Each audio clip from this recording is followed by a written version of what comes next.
नमस्कार विद्यार्थी मित्रांनो, पवन वाघ अकॅडमी या यूट्यूब चॅनलमध्ये मी कमलेश पाटील पुन्हा एकदा आपले स्वागत करतो।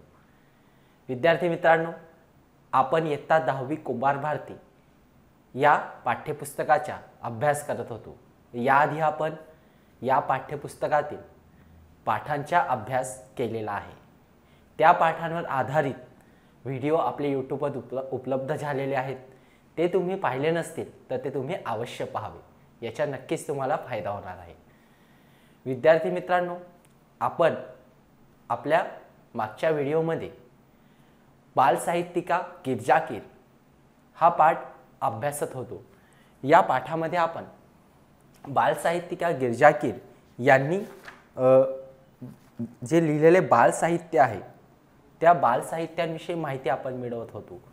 या पाठाच्या लेखिका ज्या आहेत डॉक्टर विजया वाड यांनी या प्रस्तुत पाठातून गिरजा कीर यांच्या नाटिका, चरित्रे, कथासंग्रह, बालसाहित्य यांची डॉक्टर विजया वाड यांनी रसास्वादाच्या अंगाने आपल्याला या ठिकाणी ओळख करून दिलेली आहे।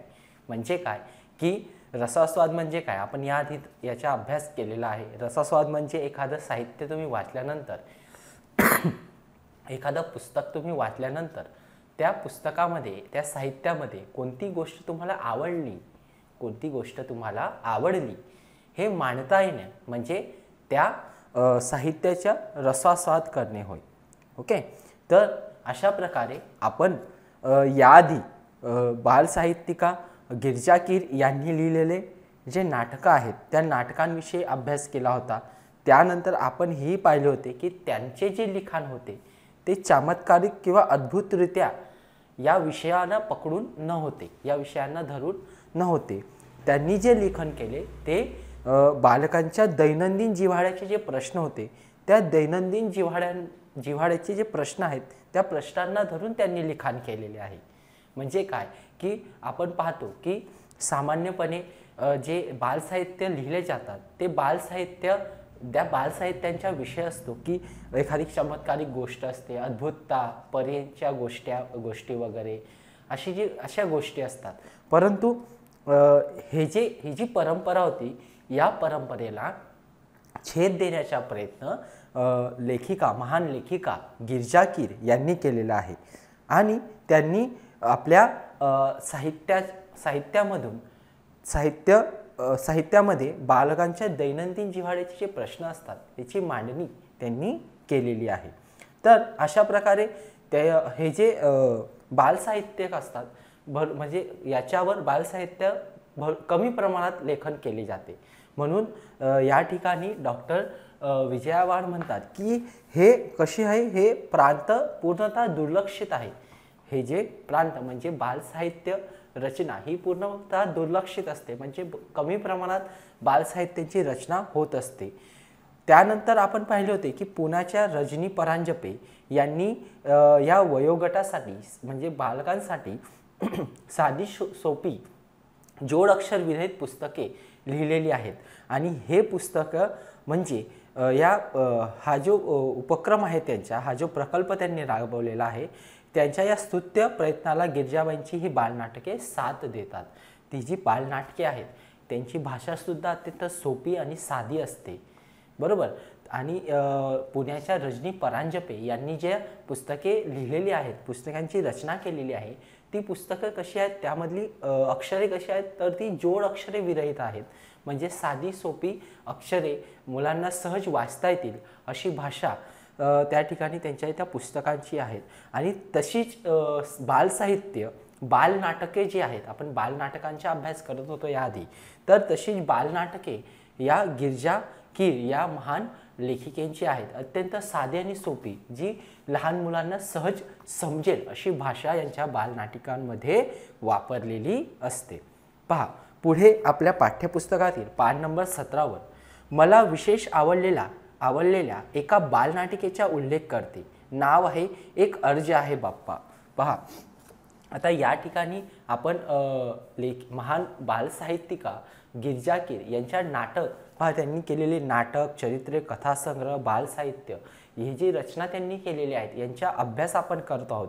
आणि या रचनेच्या, या त्यांच्या कलाकृतीचा जो रसास्वाद डॉक्टर विजया वाड यांनी घेतलेला आहे, तो या पाठामध्ये त्यांनी मांडलेला आहे. तर आपण याआधी त्यांची जी नाटकं, ही जी रचना आहे त्यांची, ही जी कलाकृती आहे याचा अभ्यास आपण करत होतो. आणि या नाटकांच्या रसास्वाद कशा प्रकारे डॉक्टर विजया वाड यांनी घेतलेला आहे ते आपण पाहत होतो.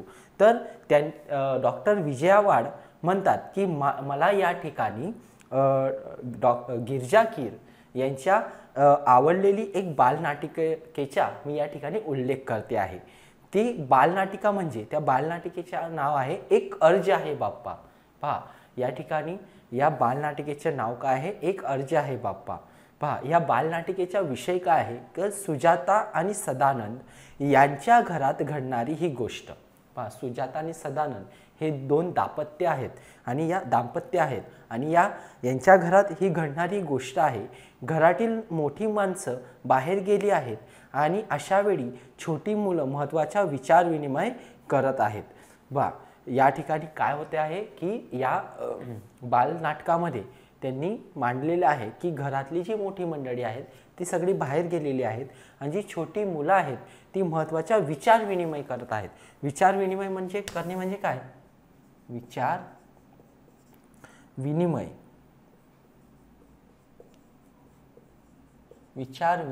म्हणजे काय, आपसात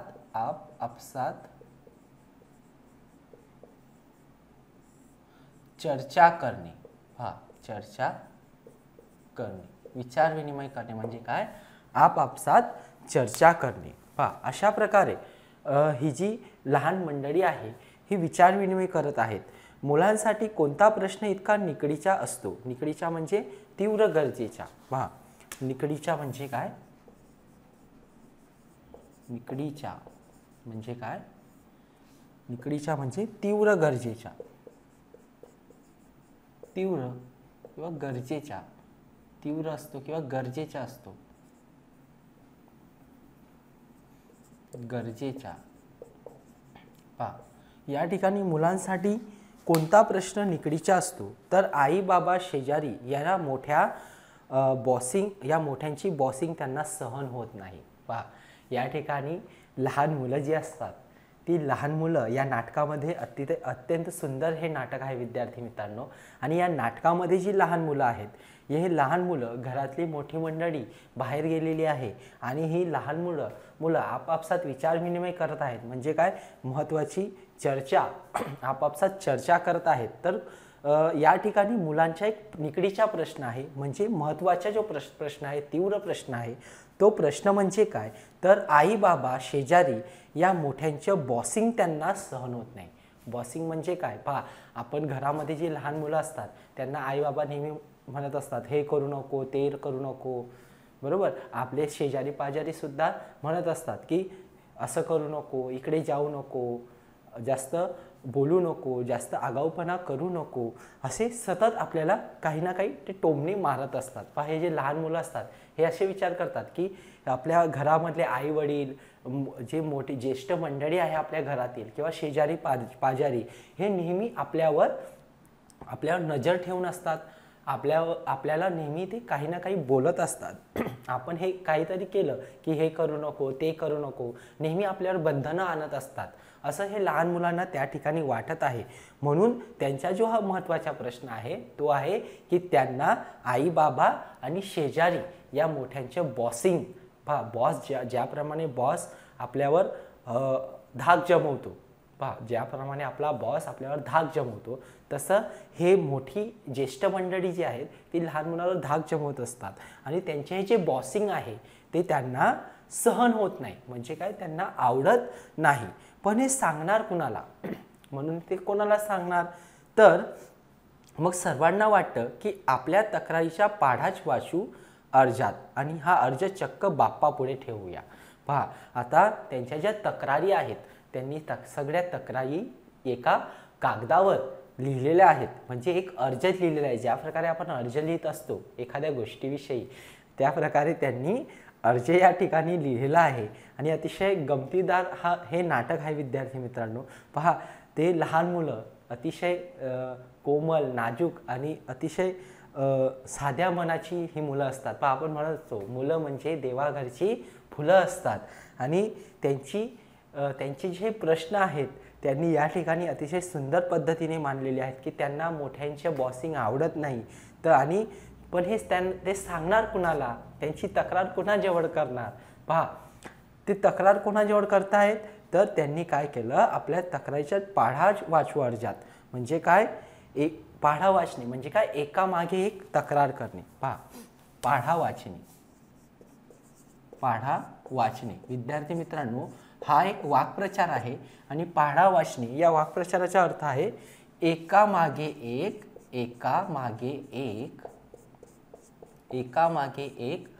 तक्रार करणे.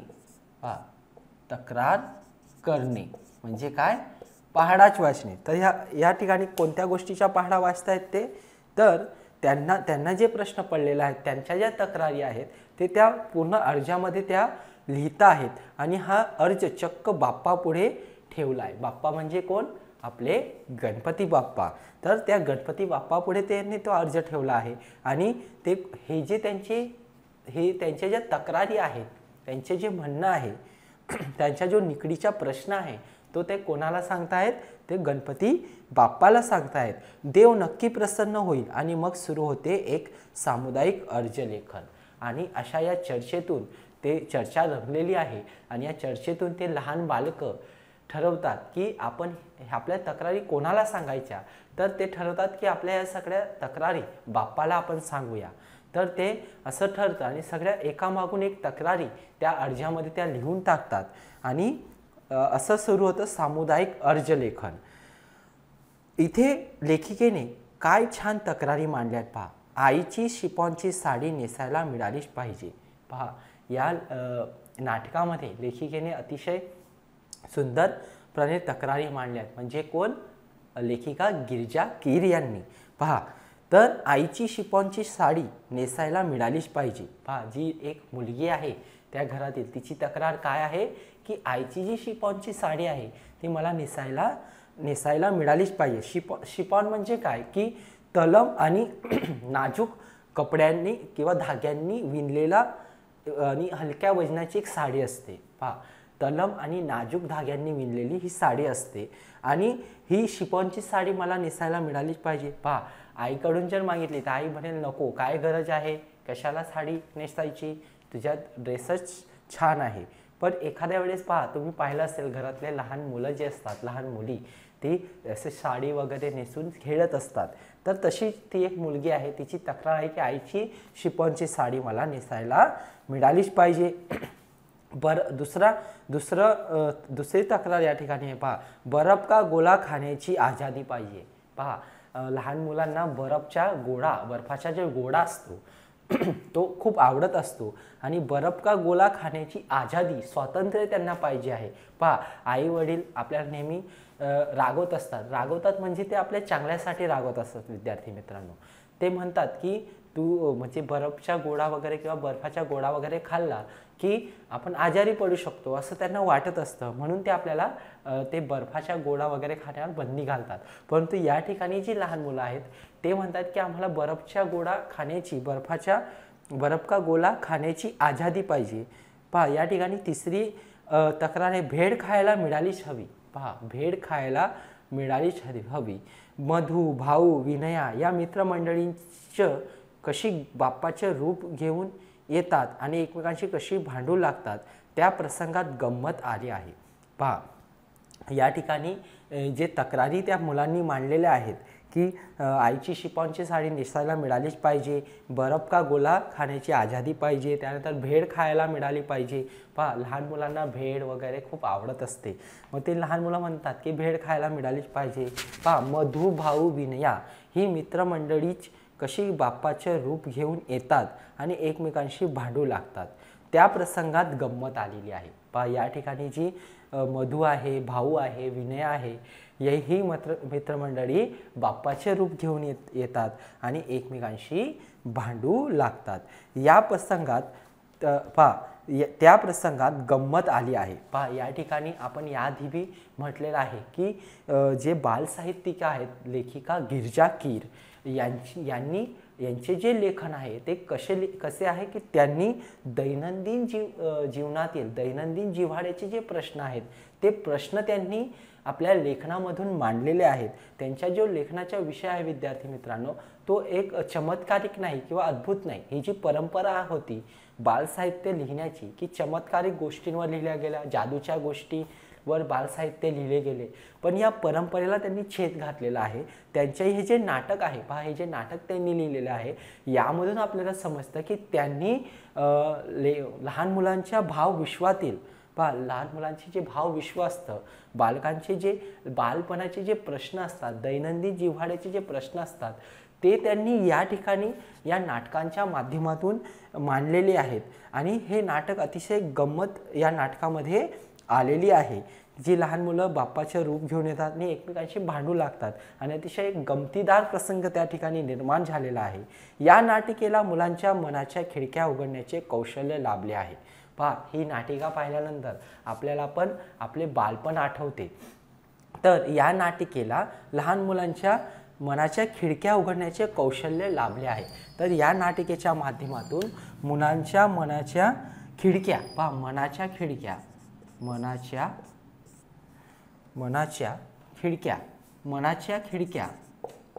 म्हणजे काय, मनाच्या खिडक्या उघडण्याचे कौशल्य लाभले आहे. मनाच्या खिडक्या उघडणे म्हणजे काय की त्यांच्या नवीन दृष्टी मिळणे. पहा, त्यांची जे विचार आहेत, त्यांचे जे विचार करण्याची जी क्षमता आहे तिला एक नवीन दृष्टी मिळणे. पहा, नवीन दृष्टी मिळणे. तर हे नाटक पाहिल्यानंतर मुलांच्या मनाच्या खिडक्या उघडण्याचे कौशल्य या नाटिकेला लाभलेले आहे.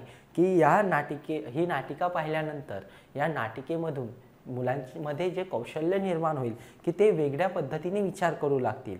तर अशा प्रकारे छोटे मोठे सारेच या नाटिकेच्या प्रयोगात रंगून जातील. पहा, हे फक्त बालकांसाठी नाही, तर हे नाटक मोठी मंडळी जी आहे ती सुद्धा पाहिल तर त्यांना सुद्धा आपले बालपण आठवेल, त्यांना सुद्धा खूप मज्जा येणार आहे हे नाटक पाहताना.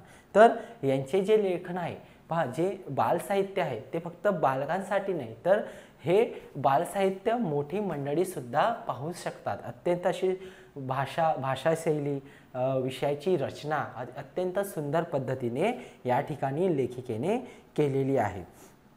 तर या बाल नाटिकेच्या प्रयोगात सगळे छोटे मोठे सगळे रंगून जातात, म्हणजे सगळ्यांना मज्जा येत असते. नाटकाला जे दृश्य परिणाम असायला हवेत ते गिरजाबाईंच्या नाटकात प्रभावीपणे दिसतात. मोजक्या पात्रातून जिवंत दृश्य साकार करणे आणि बालप्रेक्षकांची मने जिंकणे ही अवघड बाब आहे. पहा, मोजक्या या ठिकाणी नाटकाला जे दृश्य परिणाम असायला हवेत ते गिरजाबाईंच्या नाटकात प्रभावीपणे दिसतात. नाटकाचे जे दृश्य परिणाम आहेत, जे दृश्य त्या ठिकाणी नाटकामध्ये दिसायला हवे ते दृश्याचे परिणाम या गिरजाबाईंच्या नाटकामध्ये प्रभावीपणे दिसतात. आणि मोजक्या पात्रातून जिवंत दृश्य साकार करणे आणि बालप्रेक्षकांची मने जिंकणे. पहा, लहान मुलांना जास्त करून चमत्कारिक गोष्ट, जादूच्या गोष्टी ह्या आवडत असतात आणि असे नाटकांची रचना करून बालप्रेक्षकांची, जे बालकं आहेत त्यांची मनं जिंकणं ही एक अवघड बाब आहे. परंतु ही अवघड बाब महान लेखिका, महान साहित्यिका, लेखिका गिरजा कीर अत्यंत सहजपणे या लीलया पेलतात. म्हणजे काय, सहजपणे त्या या नाटकांच्या माध्यमातून बालप्रेक्षकांची मने जिंकतात. पहा, लीलया पेलणे म्हणजे सहजपणे करून घेणे. पहा, लीलया पेलणे, लीलया पेलणे म्हणजे एखादी गोष्ट सहजपणे करून घेणे. लीलया पेलणे, पेलतात. ओके, म्हणजे काय, सहजपणे, सहजगत्या करून घेणे, सहजगत्या. पहा, बालकांची मने जिंकणं, बालप्रेक्षकांची मने जिंकणं विद्यार्थी मित्रांनो अत्यंत अवघड बाब असते. पहा, बालकांना पहा, आपण पण एकेकाळी आपण सुद्धा बालक होतो, आपल्याला सुद्धा जादूच्या गोष्टी चमत्कारिक गोष्टी, अद्भुततेवर आधारित गोष्टी आपल्याला आवडत असतात. लहान मुलांना या गोष्टी जास्त प्रमाणात आवडत असतात आणि या विषयाला छेद देऊन बालकांच्या दैनंदिन जिव्हाळ्याचे प्रश्न मांडणारे असे साहित्य, नाटक निर्माण करणे हे अत्यंत एक म्हणजे खूप अवघड बाब आहे आणि अशी नाटकं निर्माण करून बालप्रेक्षकांची मने जिंकणे हे सुद्धा एक अवघड बाब आहे. परंतु आपल्या या महान साहित्यिका, महान लेखिका गिरिजा कीड ही जी बाब आहे ह्या लेखिका ही जी गोष्ट आहे ती सहज लीलया पेलतात. म्हणजे काय, सहजपणे त्या ही करू शकतात. या नाटकांच्या माध्यमातून त्या बालप्रेक्षकांची मने जिंकतात आणि त्यांच्यासाठी ही अत्यंत सहजगत्या होणारी बाब आहे. तर अशा प्रकारे नाटकाच्या माध्यमातून त्यांनी विविध बालनाटके प्रसिद्ध केली आहेत, बालनाटकं त्यांनी लिहिलेली आहेत आणि या बालनाटकांचा जो विषय होता की त्यांनी या बालनाटकांच्या माध्यमातून लहान बालकांच्या दैनंदिन जिव्हाळ्याचे प्रश्न या ठिकाणी त्यांनी मांडलेले आहेत. आपण याआधी पाहिले की बालसाहित्य जास्त प्रमाणात बालसाहित्यांचा विषय जो असतो तो असतो अद्भुतरित्या किंवा चमत्कारिक गोष्टी, जादूच्या गोष्टी हा विषय असतो. परंतु या परंपरेला छेद देऊन लेखिकेने या ठिकाणी लहान मुलांच्या दैनंदिन जिव्हाळ्याचे प्रश्न उपस्थित करणारे नाटकं निर्माण केलेली आहेत, बालसाहित्य निर्माण केलेले आहेत. पहा विद्यार्थी मित्रांनो, आणि हे जे बालसाहित्य असतात हे फार कमी प्रमाणात उपलब्ध होतात किंवा जे लेखक आहेत ते जास्त करून बालसाहित्य लिहित नाही. परंतु महान लेखिका, साहित्यिका लेखिका गिरिजा कीड हे खूप महान लेखिका आहेत. एवढ्या महान लेखिका असून सुद्धा त्यांनी बालसाहित्याची रचना केलेली आहे. ही एक लोकप्रिय बाब आणि हे अत्यंत कौतुकास्पद बाब आहे त्यांच्याविषयी. तर अशा प्रकारे आपण लेखिका गिरिजा कीड यांच्या नाटकांचा अभ्यास या ठिकाणी केलेला आहे की नाटकांची रचना कशी असते. तर त्यानंतर आपण या पाठामध्ये आलेल्या डॉक्टर विजया लाड या पाठाच्या ज्या लेखिका आहेत यांनी महान साहित्यिका, बालसाहित्यिका गिरिजा कीड यांच्या चरित्रे, साहित्यांच्या रसास्वाद कशा प्रकारे या पाठामध्ये केलेला आहे ते आता आपण पाहणार आहोत. तर पहा विद्यार्थी मित्रांनो, आता आपण गिरिजाबाईंच्या बालांसाठी असलेल्या अन्य साहित्य कृतीकडे वळूया. आता आपण कसला अभ्यास करणार आहोत, साहित्याच्या. आधी आपण नाटक पाहिले, आता आपण साहित्य पाहणार आहोत. काय पाहणार आहोत, साहित्य. ती कशा प्रकारे त्यांनी साहित्यांची रचना केलेली आहे पहा. आता आपण गिरिजाबाईंच्या बालांसाठी म्हणजे लहान मुलांसाठी, बालकांसाठी असलेल्या अन्य साहित्य कृतीकडे वळूया. तर पहा, लहान मुलांच्या मनावर उत्तम संस्कार घडावेत म्हणून बाईंनी पुण्यश्लोक म्हणजे सुप्रसिद्ध, सुकीर्तिमान पुण्यश्लोक अहिल्याबाई होळकर, तपस्विनी अनुताई वाघ, शिक्षणव्रती ताराबाई मोडक, संत गाडगेबाबा, महात्मा ज्योतिबा फुले अशी सुंदर चरित्रे लिहिली आहेत. पहा, लहान मुलांच्या मनावर उत्तम संस्कार घडावेत. पहा विद्यार्थी मित्रांनो, आपण साहित्य वाचत असतो, त्या साहित्यामधून आपल्याला विविध मूल्ये आपण आत्मसात करत असतो, विविध संदेश आपल्याला मिळत असतो, विविध उपदेश आपल्याला त्या साहित्यांमधून, त्या पुस्तकांमधून मिळत असतो. तर लेखिका बालसाहित्यिका गिरिजा कीड यांनी जे साहित्य लिहिले त्या साहित्यांच्या माध्यमातून त्यांनी जी चरित्रे लिहिली, पहा त्यांनी जी चरित्रे लिहिलेली आहेत पहा. पुण्यश्लोक अहिल्याबाई होळकर, ताराबाई मोडक, त्यानंतर शिक्षणव्रती ताराबाई मोडक, संत गाडगेबाबा, महात्मा ज्योतिबा फुले ही सुंदर चरित्रे त्यांनी लिहिलेली आहेत. आणि या चरित्रांच्या माध्यमातून लहान मुलांवर उत्तम संस्कार व्हावेत, त्यांच्यामध्ये मूल्य रुजवावेत, त्यांच्यामध्ये विविध मूल्यांची रुजवणूक व्हावी, विविध मूल्य विकसित व्हावे, त्यांचा सर्वांगीण विकास व्हावा हा हेतू समोर ठेवून त्यांनी या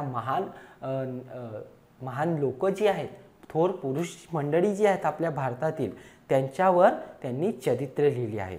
त्यांच्यातील सामाजिक बांधिलकी भावना जणू मुलांच्या हृदयाला साद घालते.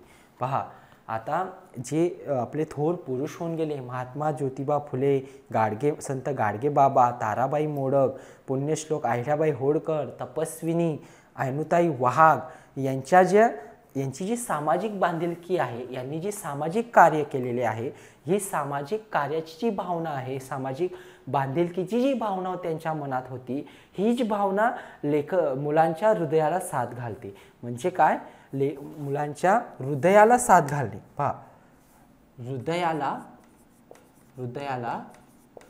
साथ घालणे. पहा विद्यार्थी मित्रांनो, हा सुद्धा एक वाक्प्रचार आहे. या ठिकाणी याचा अर्थ आहे भावना जागृत करणे. भावना जागृत करणे. पहा, मुलांच्या मनातील ज्या भावना असतात त्या जागृत करण्याचे काम या चरित्राच्या माध्यमातून थोर साहित्यिका गिरजाकीर यांनी केलेले आहे. त्यांनी कशा प्रकारे, पहा, त्यांनी या चरित्र जे आहेत हे चरित्र वाचल्यानंतर ह्या लहान मुलांमध्ये सामाजिक बांधिलकीची भावना निर्माण होणार आहे आणि सामाजिक बांधिलकीची भावना त्यांच्या मनामध्ये जागृत होणार आहे.